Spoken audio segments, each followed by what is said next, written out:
Russian researchers in the late 1940s kept 5 people awake for 15 days using an experimental gas-based stimulant. They were kept in a sealed environment to carefully monitor their oxygen intake so the gas didn't kill them, since it was toxic in high concentrations.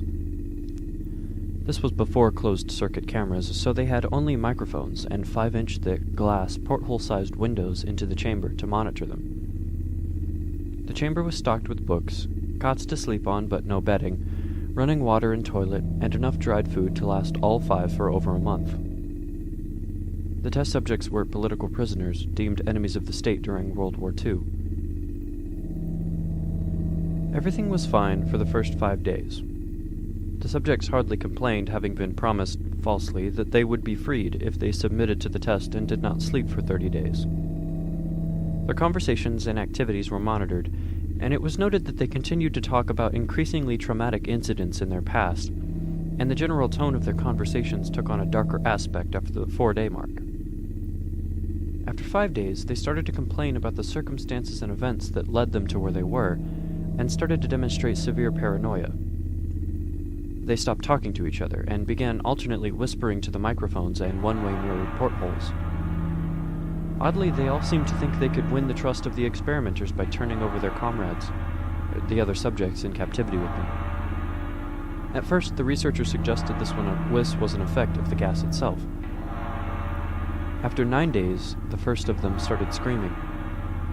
He ran the length of the chamber, repeatedly yelling at the top of his lungs for 3 hours straight, after which he continued attempting to scream but was only able to produce occasional squeaks. The researchers postulated that he had physically torn his vocal cords. The most surprising thing about this behavior is how the other captives reacted to it, or rather, didn't react to it. They continued whispering to the microphones until the second of the captives started to scream. The 2 non-screaming captives tore the books apart, smeared page after page with their own feces, and pasted them calmly over the glass portholes. The screaming promptly stopped, and so did the whispering into the microphones. After 3 more days passed, the researchers checked the microphones hourly to make sure they were still working, since they thought it impossible that no sound could be coming with 5 people inside. The oxygen consumption in the chamber indicated that all 5 must still be alive. In fact, it was the amount of oxygen 5 people would consume at a very high level of strenuous exercise. On the morning of the 14th day, the researchers did something they said they would not do to get a reaction from the captives. They used the intercom inside the chamber, hoping to provoke any response from the captives they were afraid were either dead or vegetables. They announced, "We are opening the chamber to test the microphones. Step away from the door and lie flat on the floor or you will be shot. Compliance will earn one of you your immediate freedom." To their surprise, they heard a single phrase in a calm voice respond, "We no longer want to be freed." Debate broke out among the researchers and the military forces funding the research. Unable to provoke any more response using the intercom, it was finally decided to open the chamber at midnight on the 15th day. The chamber was flushed of the stimulant gas and filled with fresh air, and immediately voices from the microphones began to object. 3 different voices began begging, as if pleading for the life of loved ones to turn the gas back on. The chamber was opened and soldiers sent in to retrieve the test subjects. They began to scream louder than ever, and so did the soldiers when they saw what was inside. 4 of the 5 subjects were still alive, although no one could rightly call the state that any of them were in life. The food rations past day 5 had not so much as been touched. There were chunks of meat from the dead test subjects' thighs and chest stuffed into the drain in the center of the chamber, blocking the drain and allowing 4 inches of water to accumulate on the floor. Precisely how much of the water on the floor was actually blood was never determined. All 4 surviving test subjects also had large portions of muscle and skin torn away from their bodies. The destruction of flesh and exposed bone on their fingertips indicated that the wounds were inflicted by hand, not with teeth as the researchers initially thought. Closer examination of the position and angles of the wounds indicated that most, if not all of them, were self-inflicted. The abdominal organs below the ribcage of all 4 test subjects had been removed. While the heart, lungs, and diaphragm remained in place, The skin and most of the muscles attached to the ribs had been ripped off, exposing the lungs through the ribcage. All the blood vessels and organs remained intact. They had just been taken out and laid on the floor, fanning out around the eviscerated but still living bodies of the subjects. The digestive tract of all four could be seen to be working, digesting food. It quickly became apparent that what they were digesting was their own flesh that they had ripped off and eaten over the course of several days. Most of the soldiers were Russian special operatives at the facility, but still many refused to return to the chamber to remove the test subjects. They continued to scream to be left in the chamber and alternately begged and demanded that the gas be turned back on, lest they fall asleep. To everyone's surprise, the test subjects put up a fierce fight in the process of being removed from the chamber.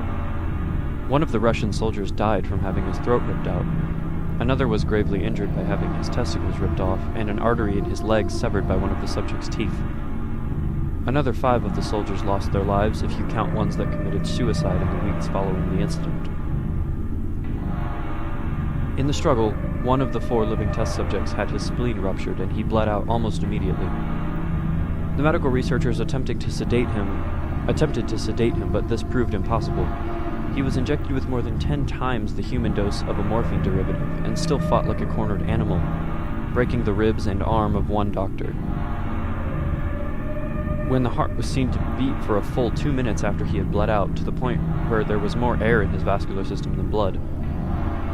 Even after it stopped, he continued to scream and flail for another 3 minutes, struggling to attack anyone in reach and just repeating the word "more" over and over, weaker and weaker, until he finally fell silent. The surviving 3 test subjects were heavily restrained and moved to a medical facility, the 2 with intact vocal cords continuously begging for the gas, demanding to be kept awake. The most injured of the 3 was taken to the only surgical operating room that the facility had. In the process of preparing the subject to have his organs placed back within his body, it was found that he was effectively immune to the sedative they had given him to prepare for the surgery. He fought furiously against his restraints when the anesthetic gas was brought out to put him under. He managed to tear most of the way through a 4-inch wide leather strap on one wrist, even through the weight of a 200-pound soldier holding that wrist down. It only took a little more anesthetic than normal to put him under, and the instant his eyelids fluttered and closed, his heart stopped. In the autopsy of the test subject that died on the operating table, it was found that his blood had tripled the normal level of oxygen. His muscles that were still attached to his skeleton were badly torn, and he had broken 9 bones in his struggle to not be subdued. Most of those were from the force his own muscles had exerted on them. The second survivor had been the first of the group of 5 to start screaming. His vocal cords destroyed, he was unable to beg or object to surgery, and he only reacted by shaking his head violently in disapproval when the anesthetic gas was brought near him. He shook his head yes when someone suggested, reluctantly, they try the surgery without anesthetic. And he did not react for the entire 6-hour procedure of replacing his abdominal organs and attempting to cover them with what remained of his skin. The surgeon presiding stated repeatedly that it should be medically possible for the patient to still be alive. One terrified nurse assisting the surgery stated that she had seen the patient's mouth curl into a smile several times whenever his eyes met hers. When the surgery ended, the subject looked at the surgeon and began to wheeze loudly, attempting to talk while struggling. Assuming this must be something of drastic importance, the surgeon had a pen and pad fetched so the patient could write his message. It was simple: keep cutting. The other 2 test subjects were given the same surgery, both without anesthetic as well, although they had to be injected with a paralytic for the duration of the operation. The surgeon found it impossible to perform the operation while the patients laughed continuously. Once paralyzed, the subjects could only follow the attending researchers with their eyes. The paralytic cleared their system in an abnormally short period of time, and they were soon trying to escape their bonds. The moment they could speak, they were again asking for the stimulant gas. The researchers tried asking why they had injured themselves, why they had ripped out their own guts, and why they wanted to be given the gas again. Only one response was given: I must remain awake. All 3 subjects' restraints were reinforced, and they were placed back into the chamber, awaiting determination as to what should be done with them. The researchers, facing the wrath of their military benefactors for having failed the stated goals of their project, considered euthanizing the surviving subjects. The commanding officer, an ex-KGB, instead saw potential and wanted to see what would happen if they were put back on the gas. The researchers strongly objected but were overruled. In preparation for being sealed in the chamber again, the subjects were connected to an EEG monitor and had their restraints padded for long-term confinement.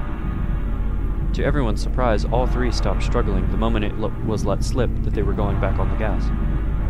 It was obvious that at this point all three were putting up a great struggle to stay awake.